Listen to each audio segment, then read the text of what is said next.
guys, it's Karina here, Karina Quintanilla, aka Mrs. Q with Sowing Seeds of Love. And I just want to make a quick video to show you these wonderful herbs that my family and I are going to enjoy this summer. The first herb that we have gotten into really picking and making tea on is rosemary. Rosemary has so many benefits when you make the tea, and so believe it or not, my family and I have been drinking this tea. I will definitely include the benefits of rosemary tea at the end of this video. Okay, we've also been harvesting our mint, and mint can be used fresh, or you can actually use it in your teas at night when you just want a fresh cup of mint tea. We use it fresh when we are making a big pitcher of like iced tea. But you can also use it at night. So the two teas that I really enjoy at night are mint. And what I do for the mint is I dry it out, and I have this little infuser that I put it in. And I like it dried like this because, you know, if you dry it, you can just save it and use it on another day when you decide, oh, you know, I want a nice cup of tea at night. Whereas when I use it fresh, I use it in our iced tea, and I'll show you how I make that. But the dried one, it's nice to keep, so, you know, you don't have to drink it right away or use it right away. It won't go bad because you fried it out. I also like to drink the thyme at night, especially for my congestion. In case you haven't noticed, I always sound really raspy. I suffer from allergies. So anyways, and then I like to put honey in my tea. So I don't really always use sugar. Most of the time I don't. We always use honey, even in our iced tea. So this is the little diffuser that I use. I'm not even sure if that's what it's called. I did buy this on Amazon, but you can find these like at H-E-B or Walmart. And what I do is I open this up, and I put the dry tea in here, close it up with this neat little thing that keeps it from, without it, it won't open with this thing. But I close it up, and I drop this into my cup of tea, this nice little hook. Sorry about my dirty fingernails, guys. I was just in the garden earlier. I attach this little hook to the handle of my cup, and then this just sits in there for about 5 minutes, and then I add my honey, and then I have a nice cup of warm tea at night. So I actually just kind of, you know, keep that in here. And if you dry the leaves, I just set mine out for about, I don't know, 48 hours, if not sometimes longer. And then it just dries up, and then I store it in here, and it stays nice and good, ready to go. Another tea that we also enjoy in the summer is basil. And so all three herbs are grown in my garden. And so I just want to show you something really quick, guys. If your basil plants are planted single away from other basil plants, they will grow bigger and bushier. I have a little patch that I ended up leaving in my garden, and they did not grow very, very big leaves. So, but that's okay. I mean, I still harvest from them, and when I can, I will remove them and put them to other parts of my garden. But the reason why I have different stages here is I wanted to show you that at the very top, you'll start to see the leaves get smaller when they're big. They get smaller at the top, and then they start to form this little flower. As you can see, it's starting to form there at the top. Then it goes into looking like this. It's quite not flowered yet. And then it blooms into white little flowers. Pollinators love these, but if you want to eat basil in food, when the flowers come, your basil is going to take on a different taste. So most people, when they harvest their leaves, they want them to be big like this when they use them for culinary. However, when you make the teas that we do, the flowers are actually really tasty and make your tea taste better. I mean, it's a great tea, period, but it's okay to put flowers in. So today, what I'm going to show you how to do is I'm going to make basil tea, but I'm going to add mint. And then I'm going to make a different pot with just the rosemary. Now, rosemary does give you a very bitter tasting with tea. So what I usually do is I make it concentrated and I store it in glass jars in my fridge, and then I dilute it and put it into a gallon of tea. I dilute it and then I'll add honey to it. And then it does end up making it taste better. It's not as refreshing. I mean, it still is when it's cold with ice, but it's not as refreshing, I think, than the basil and mint tea. And I've also seen people put lavender with their mint tea. And like I said, I've seen people also drink it hot.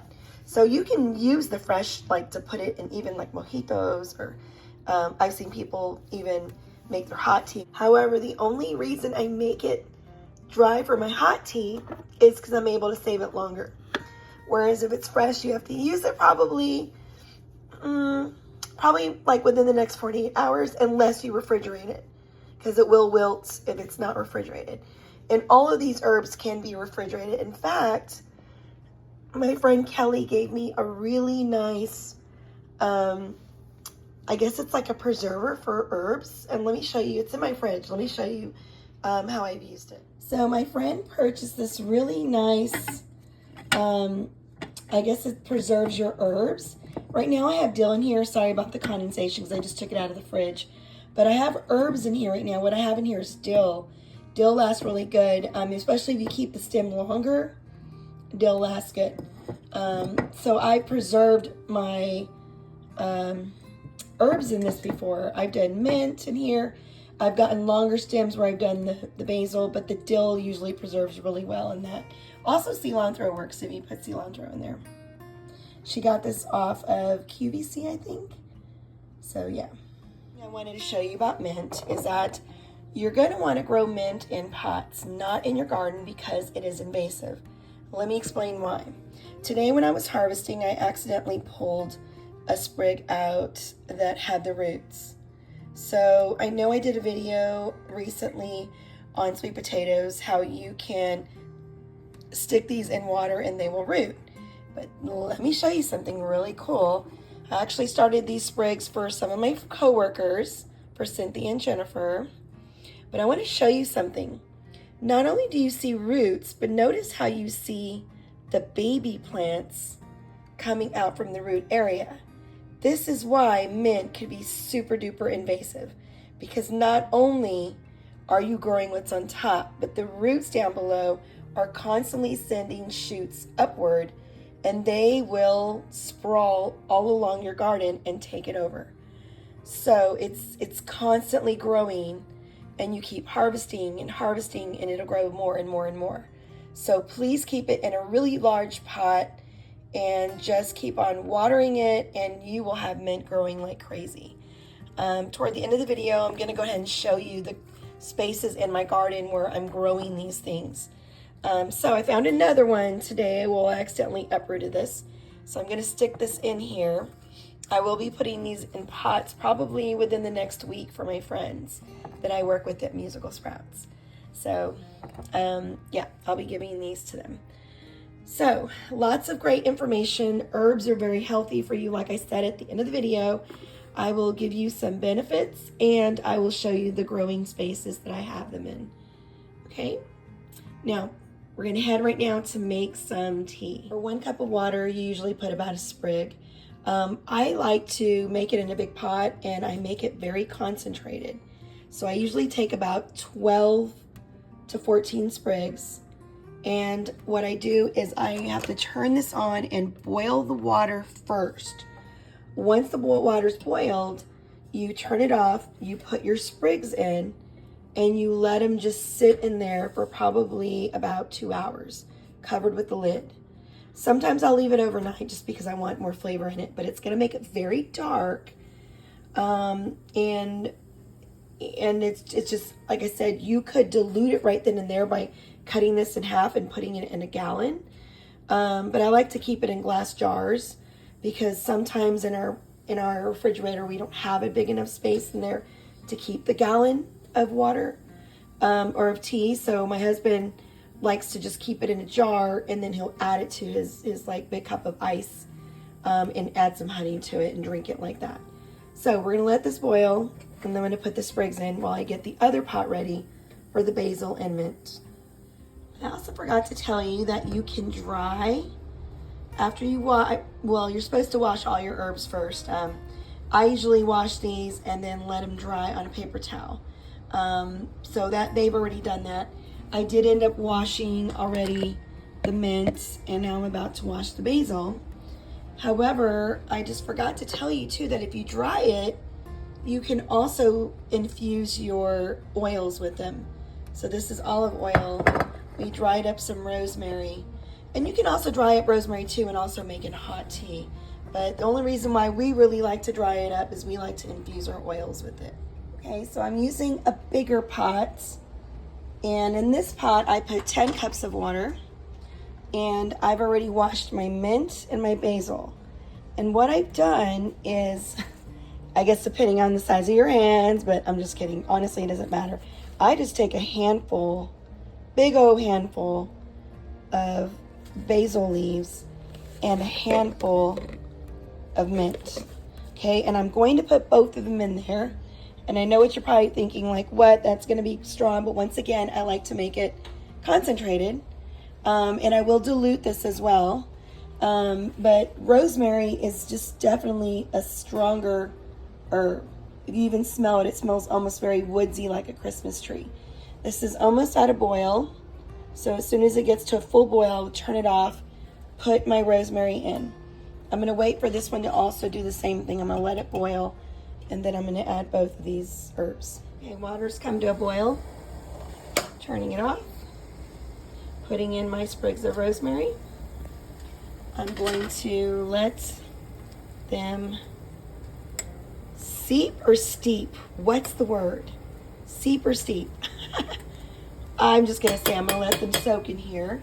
Immediately, you're going to start to see that the water is going to turn brown. Guys, do not buy tea from the store anymore. Use fresh herbs. They're so good for you. Especially the basil tea. It's so good. All right. Turned it off, and we're going to cover it with the lid. Couldn't find the right lid, so I'm just going to use this one.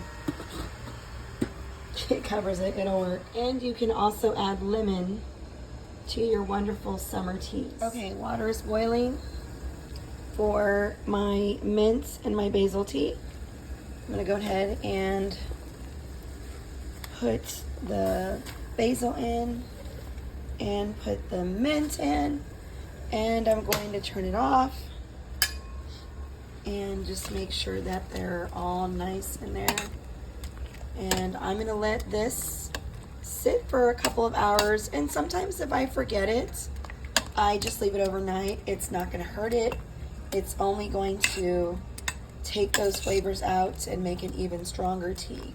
That's what I'm telling you guys. This is definitely concentrated. You'll need to dilute it to your own taste.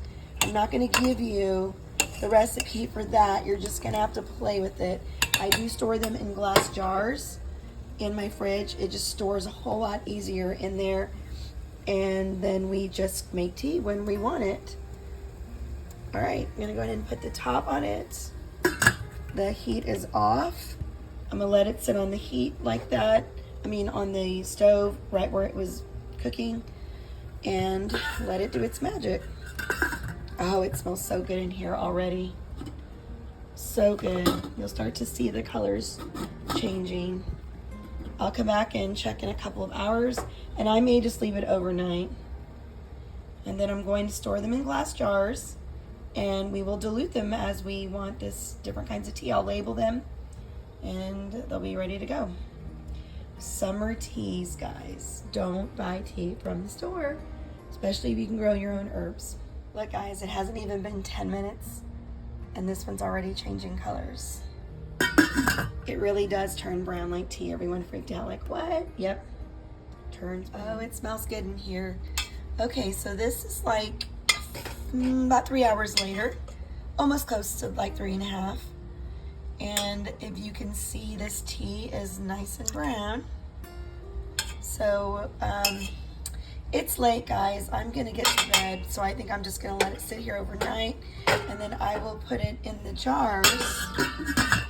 And let's take a look at the rosemary tea. Now, the rosemary tea is actually going to be more like a purplish kind of color, if you can kind of see that. Just a reminder, it is a little bit of a bitter taste. I've seen people not put all of this sprig in there, like the woody part, and just take off the little leaves. I've tried that and it still kind of has a bitter taste. But like I said, the health benefits are amazing. I won't include in my video me transferring these to jars. I'll just probably take a quick picture for y'all. But I will put the health benefits of rosemary tea. It is amazing, amazing, amazing. So just so you'll know, I use a quart size jar and I strain out all the parts, plant parts left over, and those end up in my compost or in something we call it the mill, where we put it in there and it cooks it up and turns it into chicken feed. So, but I'll probably put this into my compost instead. And I will strain it out and then pour the tea in here and then just store it in the fridge. So I wanted to show you the spaces where I grow my plants. This right here is rosemary. This is the mint in a pot. Remember, it's invasive. And then of course, this is my big patch of basil. So this is where I grow my herbs in my garden. Hey guys, let's not forget those awesome health benefits. It is packed with antioxidants, which help with our skin. And not only that, but it also has traces of calcium, iron, and other minerals. And did you know that it is a vasodilator, which means it helps with your blood flow and circulation? I don't know about you guys, but to me, that's a think win-win. Definitely helps with the risk of heart disease. So don't forget, make yourself some herbal tea. You'll thank me later, especially when you start to feel better about your health. It's refreshing and it will be a nice tea to drink this summer. God bless, sowing seeds of love.